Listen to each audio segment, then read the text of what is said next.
अस्सलाम वालेकुम।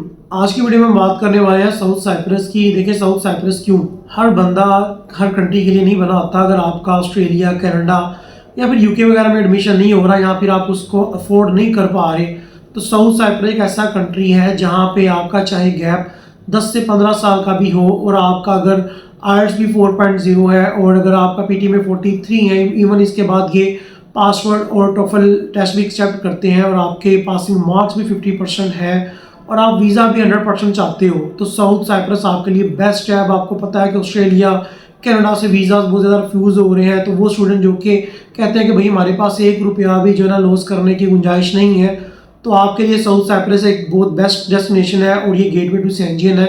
और मे भी आने वाले कुछ ईयर्स के अंदर, जैसे आपको पता है रोमानिया, क्रोशिया वगैरह सेंजियन के अंदर एंटर हो चुके हैं, तो ये भी जो है ना सेंजियन के अंदर एंट्री करने की तैयारी में है, लेकिन अब कह नहीं सकते ये कब एंटर होगा। काफ़ी सालों से इनकी बात चल रही है, लेकिन आगे भाई अब इसका ही नंबर है।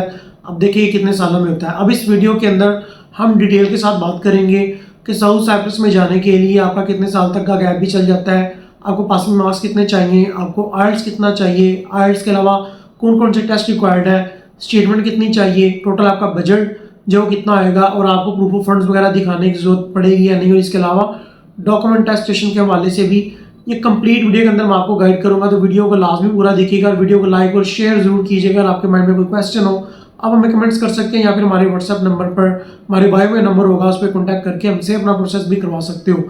अब हम बात कर लेते हैं रिक्वायरमेंट्स की। देखिए साउथ साइप्रस के अंदर आपका एडमिशन के लिए मैट्रिक और इंटर के अंदर जो पासिंग मार्क्स हैं वो 50% होने चाहिए। 50% से अगर आपका एक नंबर भी कम है तो फिर आप एलिजिबल नहीं होंगे। और पासिंग मार्क्स 50% चाहिए। आइल्स आपका 4.0 हो तो आपका फाउंडेशन के अंदर हो जाएगा, 5.0 है तो आप बैचलर्स में जा सकते हो। पीटी की बात करें तो पीटी के अंदर अगर आपका 43 स्कोर है तो आपका फाउंडेशन के अंदर होगा, और अगर आपका 58 है तो आप डायरेक्ट बैचलर्स के अंदर जा सकते हो। इसके अलावा इधर यहाँ पे पासवर्ड टेस्ट भी एक्सेप्टेड होता है, पासवर्ड स्किल टेस्ट है, उसमें भी अगर आपका 4.0 है फाउंडेशन के अंदर, अगर आपका 5.0 है तो आप उसमें डायरेक्ट बैचलर्स में जा सकते हो। और इसके अलावा टोफल भी एक्सेप्टेड है, टोफल में भी 42 आपका हो तो फाउंडेशन के अंदर एडमिशन हो जाएगा, और अगर आपके 58 है तो आप डायरेक्ट बैचलर्स के अंदर जा सकते हो। अब बात कर लेते हैं कि यहाँ पे आपको स्टेटमेंट कितनी चाहिए और आपकी फ़ीस वगैरह कितनी होती है। देखिए स्टेटमेंट यहाँ पे चाहिए होती है सिर्फ आपको 25 लाख रुपए की। मैं थोड़ा सा यहाँ पे ये समझा दूँ कि 25 लाख रुपए की स्टेटमेंट है। सबसे पहले जो प्रोसीजर होता है, आपने अपने डॉक्यूमेंट टेस्टेशन करवाने होते हैं। आपकी मैट्रिक और इंटर की डिग्री जो है वो टेस्टेड होगी पहले आपके रेलिवेंट बोर्ड से, उसके बाद आपकी जो डिग्री है वो बीसीसी से टेस्ट होगी, और उसके बाद आप इसको मूफा से टेस्ट करवाओगे, और देन फोर्थ जो स्टेप है वो आप इसको कराची कॉन्सुलेट से अटेस्ट करवाओगे। और अगर आप ये झंझट में नहीं पढ़ना चाहते तो सिंपल आप अपनी रेलिवेंट बोर्ड, देन आईबीसीसी, और उसके बाद आप अपोस्टल करवा सकते हो और आपको कराची कॉन्सुलेट से कुछ भी करवाने की जरूरत नहीं पड़ेगी। तो इसके अलावा जो दूसरे डॉक्यूमेंट्स भी हैं, जैसे मैंने बात की स्टेटमेंट।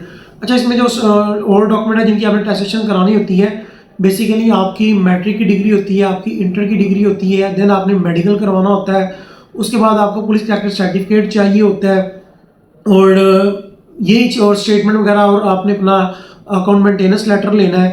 तो ये सारे डॉक्यूमेंट्स को या तो आप डायरेक्ट अपोस्टल करवा सकते हो या फिर आप इनको पहले मूफा से टेस्ट करवाओगे और उसके बाद आप इसको कराची कॉन्सुलेट से टेस्ट करवाओगे, जो कि काफ़ी टाइम टेकिंग पीरियड है।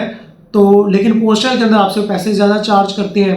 अब यहाँ पे होता है ये कि आपने स्टेटमेंट 25 लाख अपने अकाउंट के अंदर रखवा ली, आपने उसको टेस्ट करवाना है, चाहे आप उसको पोस्टल करवाओ चाहे आप दूसरे स्टेप की तरफ जाओ। जब आप पोस्टल कराओगे तो फिर आपको कराची कॉन्सुलेट से या मूफा से कराने की जरूरत नहीं है, लेकिन अगर आप पोस्टल नहीं करवाना चाहते, पहले आप मूफा से करवाओगे डॉक्यूमेंट सारे टेस्ट, ठीक है, और उसके बाद आप कराची कॉन्सुलेट से टेस्ट करवाओगे, और इसमें स्टेटमेंट भी आपने टेस्ट करवानी होती है। आपने स्टेटमेंट टेस्ट करवा ली, 25 लाख की स्टेटमेंट होती है, आपका टोटल बजट जो है वो तकरीबन 18 से 20 लाख रुपये आता है।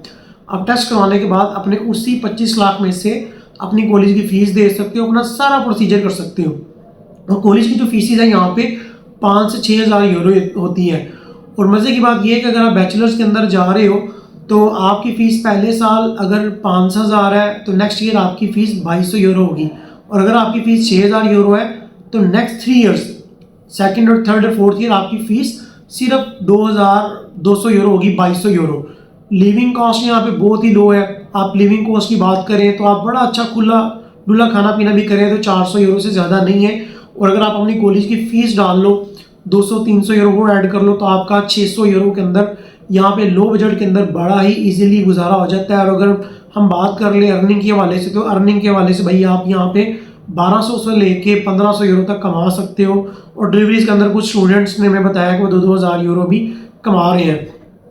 अब इसमें हमने डिटेल के साथ बात कर ली, रिक्वायरमेंट्स के हवाले से, बजट के हवाले से मैंने आपको बता दिया, स्टेटमेंट के हवाले से भी मैंने आपको बता दिया, और डॉक्यूमेंट टेस्टेशन के हवाले से भी मैंने आपको सारा प्रोसीजर बता दिया। अब इसमें होता ये है कि आप अपने डॉक्यूमेंट टेस्ट करवाते हो, उसके बाद अपनी फ़ीस देते हो, उसके बाद आपका वीज़ा प्रोसेस होता है, आपको कॉलेज की तरफ से वीज़ा मिलता है। देन फाइनल स्टेप होता है आपने अपने डॉक्यूमेंट्स लेके दोबारा कराची कॉन्सुलेट के अंदर भिजवाने हैं और आपने पासपोर्ट के ऊपर स्टिकर वीज़ा लगवाना होता है। आपका स्टिकर वीज़ा लग गया, पहले स्टिकर वीज़ा की ज़रूरत नहीं होती थी, अब स्टिकर वीज़ा लग गया, उसके बाद आप यहाँ से फ़्लाई कर सकते हो। और जब आप यहाँ से फ़्लाई करोगे साइप्रस के अंदर, देन आपको नया पुलिस इंस्पेक्टर सर्टिफिकेट भी चाहिए होगा, प्लस आपने 2000 यूरो लेके जाने हैं एयरपोर्ट के ऊपर, शो मनी आपने वो लाजमी दिखानी है। तो ये थ्रू आउट द प्रोसीजर आपका जो खर्चा आएगा वो तकरीबन 18 से 25 लाख तक आ सकता है। अगर आप मास्टर्स के अंदर जा रहे हो तो आपका खर्चा 25 से 30 लाख आएगा, क्योंकि 2000 यूरो आपने शो मनी भी दिखानी है। अगर आप उसको ऐड करोगे तो आपका खर्चा 18 से 25 लाख तक चला जाता है। और अभी जून इनटेक एडमिशन भी ओपन है, लेकिन जून इनटेक में आपको जस्ट फाउंडेशन के लिए प्रोग्राम्स मिलते हैं, बैचलर्स के नहीं मिलते। अब वो स्टूडेंट जिनके स्कोर कम है, फॉर एग्जांपल उनका आईएलटीएस में 4.0 है, पीटी 43 है, वो फाउंडेशन में जाते हैं। फाउंडेशन की आपने फीस जमा कराई 5000 यूरो। अब आपने बेसिकली करना ये होता है कि आपने दोबारा वहाँ जाके अपना टेस्ट क्लियर करना है, आईएलटीएस या पीटी टेस्ट होगा, वो जाके आप चाहे 1 महीने में क्लियर कर लें, चाहे 2 महीने में क्लियर कर लें। आपने जब क्लियर कर लिया, आगे आपकी बैचलर की डिग्री स्टार्ट हो जाएगी और आपको कोई भी इजाफी फीस देने की ज़रूरत नहीं पड़ेगी।